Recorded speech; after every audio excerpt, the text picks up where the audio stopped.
It's Thursday again, tell everybody to lock in, grab some popcorn, a drink, and go and throw your AirPods in. It's the 1 hour show, constantly speaking facts. Bulletproof stats are always shooting from Matt. And when it comes to Kyle, you getting numbers and style. Jake is gonna educate you, he has that knowledge on file. Players, step your game up, don't be sluggish or lazy. Or Jimmy J might hit you with a shaky baby. Catch him on YouTube or any podcast platform. Breaking all the news down like Shaq does the backboards. No hot takes, this is where the hottest debate's at. Now kick your feet up, cause it's time for straight facts.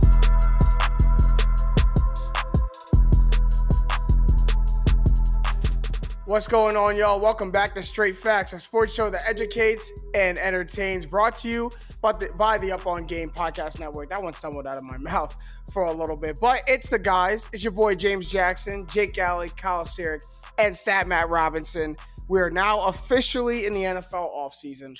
Football's over. I think I saw the calendar today. What was it? 204 days or something like that? Sounds about right. Until the start of the NFL season. It's going to be a long journey, gentlemen. You know what's crazy, and I think we might talk about it a little later, is that usually we're like, we're heading to the part of the year where it's only baseball. Oh, really? How you like nothing? How you like a whole bunch of nothing now? Summer's going to be brutal. So give us another last dance. Drop another documentary. They will. Trust me. We need something to happen. But it's the NFL offseason because not only did the Rams win the Super Bowl, but Jake's ticket hit. So let's just plug the best bets for a second because that's a big one for you. Take your victory lap, sir. Well, what's crazy is, I actually put real life money on the Rams to win the Super Bowl. Ended up being 50 to win 800. I hedged like a few times against the Rams just to protect myself along the way. So I take back a little less than that. But remember, we also did like our best NFL bets at the start of the year. I gave out Rams to win the NFC plus 850. That one came home too. So just a good year. I didn't really have actually like in terms of long-term bets. I usually have more.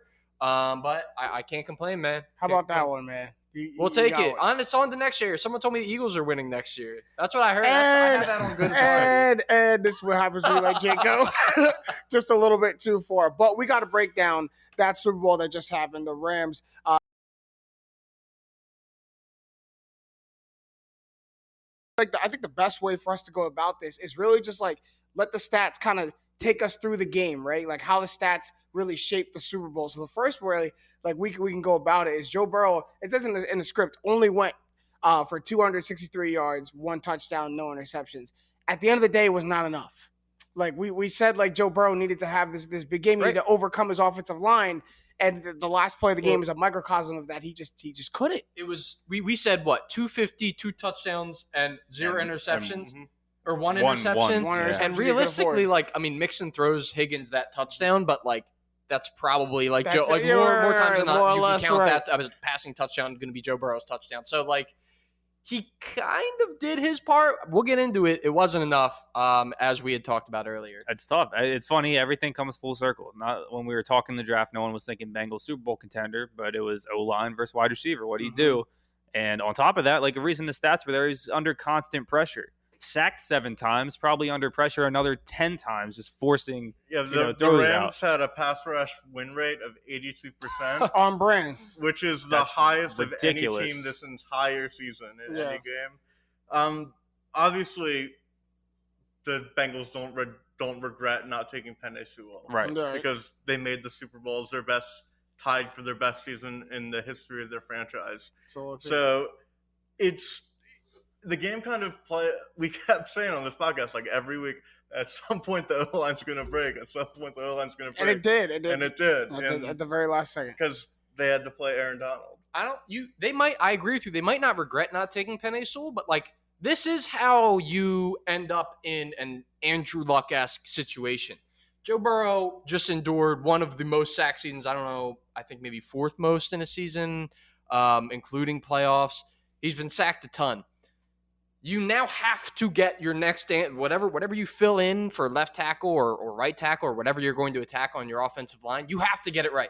You can't miss on the pick. You cannot miss on the signing because now you're 2-3 years in the hole of Joe Burrow getting beat up. And that leads to, like I said, like an Andrew Luck, and Carson Wentz situation. This is the best chance to win when you're paying your star quarterback a rookie contract. But here's what they did is they put themselves ahead of the 8 ball for their own rebuilding schedule. Look what they got out in front of. They got the best quarterback they were going to get up until now. They got the best probably wide receiver that they're going to get up until now. And now what you do when you go into these drafts that don't have these crazy high projected skill players is I go get my offensive lineman, do what the Dallas Cowboys did a couple of years ago. We may just go 5 straight drafts of just going all linemen, and because our core is still young. So I think it's good, and they all performed when they should. Like Joe Burrow hit, like the players performed. T. Higgins had his big game, 2 touchdowns. He hit on the big Jamar Chase play, over Jalen Ramsey, and then Joe Burrow doesn't throw an interception. And even the non-T. Higgins Jamar Chase targets go 4. He goes 14 of 18 for 80 yards and no TDs to them as well. So still able to spread the ball and find other receivers. It's just, at the end of the day, the well broke, or the dam broke. His offensive line broke, and Aaron Donald got through. And remember another thing we talked about. You mentioned the wide receivers. So it was 14 of 18, but 80 yards, 0 touchdowns on 14 receptions. To his non big targets. 4.5 yards per attempt. Yeah, that's true. So, check down. So remember, we had said you could make an argument the Bengals actually have better weapons through and through than the Rams. And when you look on the other side, you have Odell Beckham Jr., who, James, you and I, maybe Kyle too, need to take Matt, I'm sorry, you're the only one left out of this. Need to take a victory lap because Odell Beckham showed up once again in a massive moment. Unfortunately, he has that ACL tear, but all the Rams wide receivers had at least 2 catches and at minimum 4 targets, all of them. Yeah. So they were able to kind of step up and show their depth, and that was, I think, another really big swing in the game. And this was a Rams offense that could not run the ball to save their lives. Yeah, nothing. So when I was screaming at the TV, what is McVay doing? He kept just running into the line every single down until the final drive, really. They had 10 carries for 21 yards, and they hadn't had a positive rush play until very near the very end. The very first drive of the game, they're short or 3rd and medium, and they run the ball. And what is going on? We're already starting the questionable play calling. I didn't understand. Well, that was a 3rd and long. I think they were just looking to punt there. I understand, but I have the offense to me at least go and try. I think it was 3rd and 17 though. Was it really? Was it really? Because I remember questioning the run so much. I don't know if I would. If we're talking about the same play, regardless, though, neither team could run the ball. I would just going out on a limb. I would be pretty sure and pretty certain saying this was the worst rushing performance on both sides of the ball in any Super Bowl Mixon did decent. Ever. Not really. I lost my bet. Wasn't Akers still the leading rusher of the game? No. Mixon had 71 yards. Did he really? Yeah. So I must have missed that. Yeah, point. He had 15 for 72. Akers had 13 for 21. Someone the next day was like, Cam Akers is still working his way to get out of the Super Bowl. So 1.9 yards. Bengals, the Bengals had 4 rushing yards per game or per carry, and the Rams had 1.9. That's ridiculous. But I think overall, going back to the game, going back to the Odell Beckham point, this game happened exactly pretty much how it should have. The Rams were the more talented team. They could abuse more weaknesses of the Bengals, and they did just that, right? And I would even argue if Odell doesn't go down, because he was the mismatch guy. You could see that in the first half. I know it was only 2 catches, but he was the mismatch guy. He was they can even focus Cooper Kupp.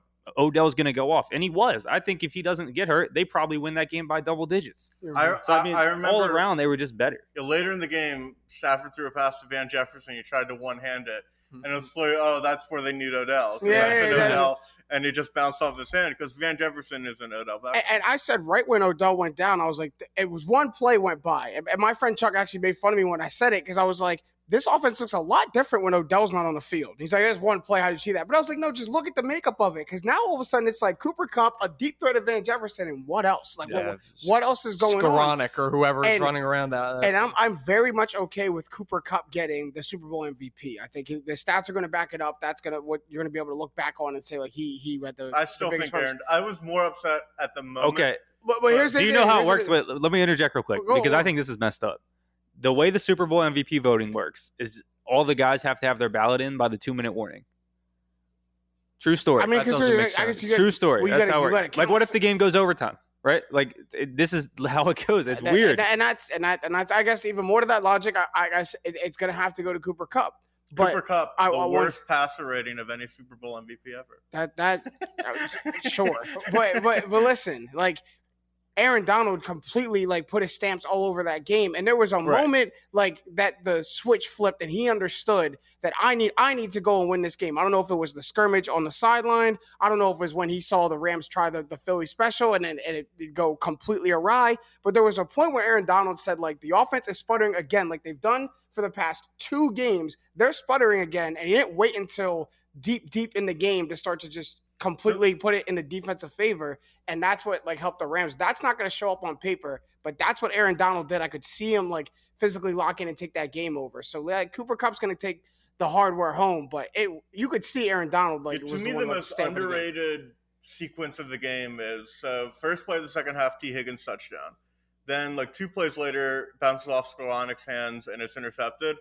If the Bengals score a touchdown there, I think the Rams are just completely floundering.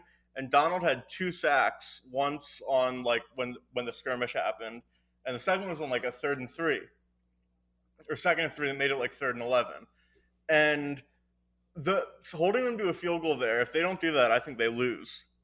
And I know the play at the end of the game and the 2 plays at the end of the game, because stopping P. Ryan and the pressure that forced the game winning completion. Why is P. Ryan in, by the way? That's another story. But like something else to get into. Those are the 3 biggest plays of the game to me. You could obviously you can make an argument for the Kupp touchdown against Apple, but I wanted to see. I actually had a tweet ready to put up for our thing about Aaron Donald Super Bowl MVP stat, and they said Cooper Kupp. I was like, oh crap, I need to go get a Cooper Kupp. Like, it was just someone of that caliber in NFL history deserved that award. And I'm not saying Cooper Kupp didn't. I was just kind of bummed in the moment. Okay. There was a heated debate going around. Not even the one that we're going to get to later. This one actually just popped up into my head. But does this Super Bowl ring put Aaron Donald into Lawrence Taylor air? Yes. He's the best defensive lineman of all time. Tackle. I think I'm ready to say lineman. Like he is able to do pretty consistently. My dad's going to fight you about Reggie White. I'm an Eagles so fan. you have him below Reggie White and Lawrence Taylor. Don't tell me you have him above Lawrence Taylor. Well, but here's the thing about Reggie White is that he and Aaron Donald are kind of the same in this regard, where they can go inside or outside, whereas Lawrence Taylor, as dominant as them, he only really he's more of a linebacker edge rusher, like strictly coming off the edge, versus a guy like Reggie White or a guy like Aaron Donald, which what makes him so special. You know, Bruce Allen I know is up there in terms of sacks too, but like those 2 guys, anywhere Bruce you Smith. Put them is say again who? Bruce Smith. Bruce Smith. I'm sorry, Bruce Smith. Anywhere you put those guys on the defensive line, it's going to be a mismatch. So I mean that's kind of an understatement, but yeah, I'm ready to say it. I'm ready. Like what? I'm ready to put him in that tier. I don't know if he's in that tier. Yeah, I don't know if anyone can be definitively better than Lawrence Taylor, especially because we didn't like really watch him play. Like the people who really watch him play is like, man, like it's undisputable. He's a bit like if Bill Belichick won't even have the discussion. If you ask him who the best defensive player, he's like, no, it's Lawrence Taylor. It's like, how dare you? Well, that's the same reason I'm saying Aaron Donald. Yeah, I mean, who's going to check me? That's true. Like the things that I've seen, but you know, I think watching him take over, like it's so hard for a defensive lineman, a defensive tackle, to like noticeably impact a game and take over a game. And I watched Aaron Donald doing it in the Super Bowl. I don't know if I've ever seen a defensive tackle do that in a stage like that. Ridiculous. Like I've never watched it. 7 straight All-Pros, that doesn't happen in any position. I mean, despite defensive tackle, which is a hard position to stand out at. Yeah, I mean, maybe the hardest. Yeah, like, it's ridiculous. Another Aaron Donald thing is I love the movies making right now, where he's like saying he might retire. The reports are coming out because he needs to get paid more money.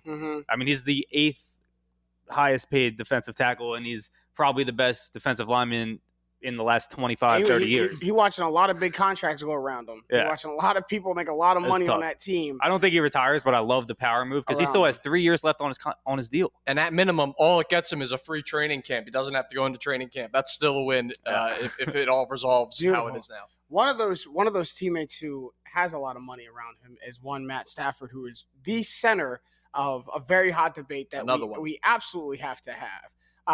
Actually, Uncle Richard Sherman brought it up. So we're going to start with his quote. He first goes in to Matthew Stafford and says there's no measuring stick that makes Matthew Stafford a Hall of Famer. except for being in the most passer-happy offense in the last decade of the NFL. And then doubles down with it with the stats, which is what we appreciate of the podcast. He goes to say no all-decade team, no all-pro, no MVP, only one Pro Bowl, not even an MVP of the Super Bowl, ... never considered the best in any season that he played. And think of the quarterbacks that he has to play in his era. We don't have to list them. I just have a quick conspiracy theory. I think this is like a subtweet about Russell Wilson because he's still mad about the interception. That's pretty, Matt. That's pretty conspiracy. Hole. I don't even that's like. Rabbit hole. I'm not even. I'm just throwing it out there. I actually like that. I like that. I think I see it. Anyway, I really don't. But we're not to hate on Matt Stafford. We are not going. We're not going to interject this with that. we're not. No, I just wanted to put that out there. I don't want to have a discussion. It's an angle to it. Listen. The discussion we need to have right now is Richard Sherman right? Is Matthew Stafford not a Hall of Famer, or do you think Matthew Stafford is a Hall of Famer? If he were to retire right now, I don't think Matthew Stafford's a Hall of Famer. No. The difference is that we need to raise the bar on this. Now the league has changed. Right, a bunch of these quarterbacks now. Last year, the debate was Phillip Rivers, right? Mm. Well, you look back at it. There's only been 27 quarterbacks in the Hall of Fame. There's 3 you can really chalk in now: Kurt Warner, Peyton. Warner's in. Is he in officially? Yeah. Mm-hmm. So then you have Brady. Peyton's in. Brady, Ben, and Eli. You kind of have to put in, but even Eli was just—he's going to get in though. I'm so anti. Matt talking him in. He's going to get in. He's in. But that's the barometer. This is what we need to do. We need to raise the standards. It's only really been 4 or 5 guys every decade that comes out, and now the way the league is going, Matthew Stafford is stuck between these generations. Mm-hmm. The Peyton and the Brady's and the Ben was before him, and now you have the Mahomes and all these guys right after him. So I don't think you could say it. And I understand he's going to probably finish like top 7, top 6 all time in passing yards. Okay. Well, Phillip Rivers, Rivers is too. There's a case to be made for the Hall of Fame is not the quarterback Hall of Fame. Right? There's a better case for Phillip Rivers than Stafford. Right. And I wouldn't put Rivers in. Now, with that being said, I said I don't think he's a Hall of Famer. I think he will be. I think he needs 1 or 2 more good seasons, maybe 1 more Super Bowl appearance. I don't even think he needs to win a Super Bowl. And he's in, no doubt, because the stats are just going to be there. But in the fact that Eli Manning has had a 500 regular season win-loss and he's going to get in, Matthew Stafford is under that. He's like 46%. It's on the Lions. That's fine. If he was on a competent team, he'd be a 5. Like if you switched his and Aaron Rodgers' career, what do you think would be their accolades? Because I'm going to tell you, I don't think Matthew Stafford for the bulk of his career was anywhere near Aaron Rodgers. Super Bowls than Aaron Rodgers does, which is 1. And now they have. He would not have an MVP if he was a Packer. Right. Okay. But regardless, I think this is what I'm talking about, raising the standards. How about this for standard? He is top 5. He's currently 4th in yards per game. More than Peyton Manning, more than Brady, more than Marino. You could pick a lot of quarterbacks. And what was the stat? Passing yards per game. Okay.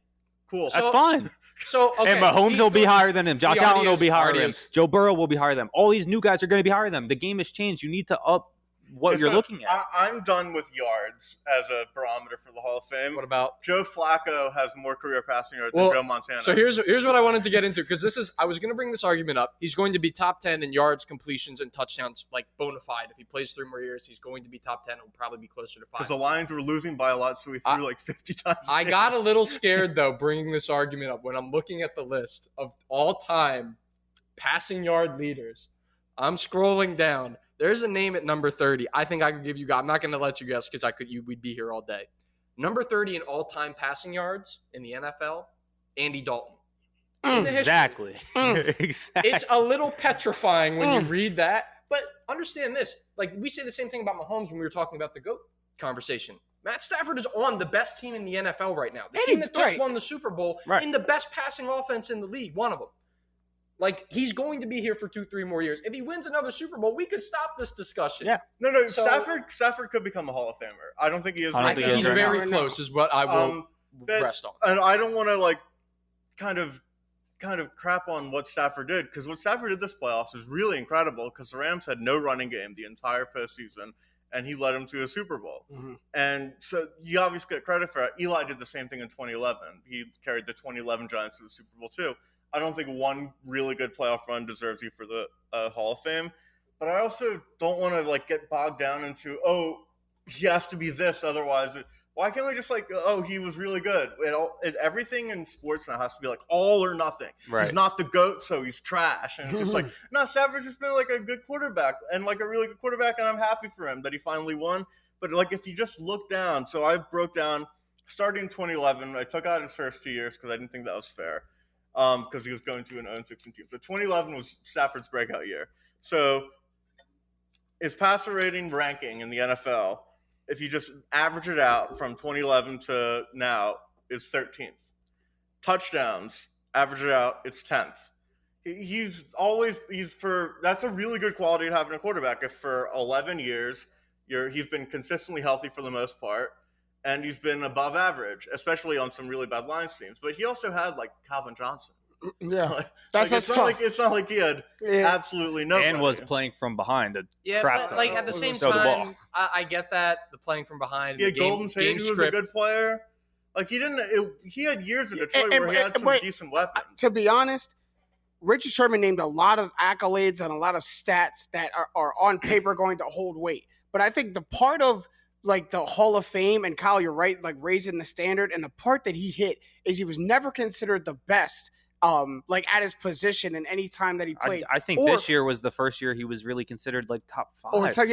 Like no all pros, not even a second team. You never even top 2 like in your position. So like you that really goes into consideration when you're talking about the Hall of Fame. Like for as many quarterbacks as we like don't know or don't think are as good as the quarterbacks we're watching now, at that time when they went in, they were considered the best in their time though. Right. That is a Hall of Fame quarterback. Never won a playoff game. He shouldn't be in the Hall of Fame. That's what I'm saying. Okay. That one's tough. That one we contend. But the last thing I'll say, and then I'll let you go, is also like there's more than just one ballot. Like you could end up being a Hall of Famer, not in your first, not in your second, not in your third, fourth, fifth. Like you could end up going in the latter years, maybe even of your life, end up going in and still end up being a Hall of Famer. I think everyone's talking about him being a Hall of Famer in the first ballot sense or the second ballot sense, which is fine. But Matt Stafford can either become a Hall of Famer with more years of play or just become a Hall of Famer with like statute of limitations of like, hey man, he's like 80, just put him in, man. He won a Super Bowl. I like to think of it like this: when we've watched Matt Stafford play his whole career, we're all of football watching age when his career started to now. At no point did I thought, wow, I'm watching an all-time great. Right. That's true. Which is game-winning drives like 2 years. But Derek Carr does that same thing. And they weren't even making the playoffs in those years. Like those kind of game-winning drive things. That's like what Derek Carr does, and that's the same thing. As like I don't think I'm watching a Hall of Famer when I'm watching Derek Carr. Like the game-winning drives are cool. He's mad clutch in those moments, but like. Here's all I'm going to say. You can be a very good football player and not be a Hall of Famer. Right, that's okay. And we can leave it at this. And Matt, I agree with you. I wish it was that way. I wish with everything in me that Eli Manning would not get into the Hall of Fame. I wish it. I do. Except fate, buddy. That man going in. Exactly. That man was cold twice. So that man was cold twice in the playoffs. You just have to look at it. He is. So does Phillip Rivers. So like now, like I agree with you. It's like a low line type thing. Like if Eli Manning is getting in, that means you have to put these guys in. You have to put Rivers in. You have to put Ryan in. Exactly. You have to put Stafford in. To me, that's the line. And like every league has its player line. To me, the NBA it's Andre Iguodala. Like if you're putting it in there, like that's the Hall of Famer. No. It would be way worse if Iggy made the Hall of Fame than Stafford. Really? Here's the thing. I think way worse. I think we're gonna agree that I think Matt Stafford gets in time. I don't think he's a Hall of Famer right now, but you have to look back at it. Going back to the 40s, when the first era of the 40s, that's when quarterbacks, or really the Hall of Fame players, were getting in from the 40s. There's only been 27 quarterbacks. It averages out to 4.5 per decade, right? Eli Manning's the 2010. He's already in. Or it's like you're only going to get 3 or 4 more, right? I think the most a decade. I think the most in a decade was like 6.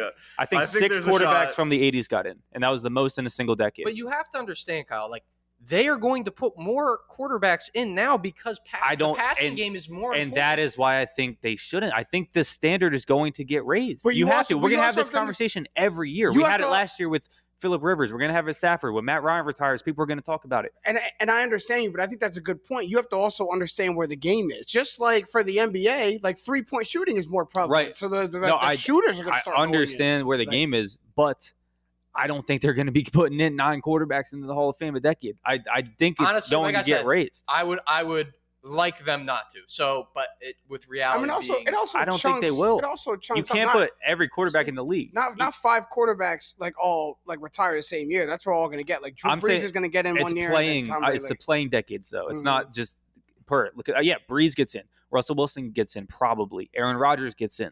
Eli if gets Russell Wilson doesn't get in, and exactly. Stafford and like Eli exactly. So there's a point where like I think Stafford ends up in the Ryan and the Phillip Rivers debate, and now he has a ring in it. I think he gets in. Yeah, but Ryan he's has not an MVP. there yet. That's fine. Phillip Rivers had like 4 or 5 years where he was a top 5 quarterback, Yeah. same with Matt Ryan. And those are their Stafford debating had, like, points. 1. And Stafford's debating point is the ring. But that's where rings are done. Because if Joe Burrow if Samaje Perine can get a yard and the Bengals go and score at the end of the game, no one's Matt Stafford's not a Hall of Fame. So something completely out of Stafford's hands made him a Hall of Famer. That's what's dumb about using rings as a barometer. I don't think you can use MVPs as a barometer. It's not the barometer, but you one. can't take rings out of the equation. Absolutely. No, you have to. Absolutely not. How you played when it mattered the most is very important. I think if you have one ring and you have one MVP, exactly one, the ring holds more weight than Matt Ryan's MVP. So, like, it depends on the ring. It depends on the ring. Like if you want to Trent Dilfer ring. Let's just be happy for Matt Stafford that they did win that game, because that touchdown he missed before he threw the game-winning touchdown, when I think it was Kupp was wide open in the back of the end zone. That would have ate him for the rest of his life. Dude. That would have been on Twitter. We can move on. We can move on after this. Stat Matt. Eli going in the Hall of Fame, man. You have to accept that. You go have to accept that. You cannot spell elite without Eli, man. You go have to. You go have to accept that.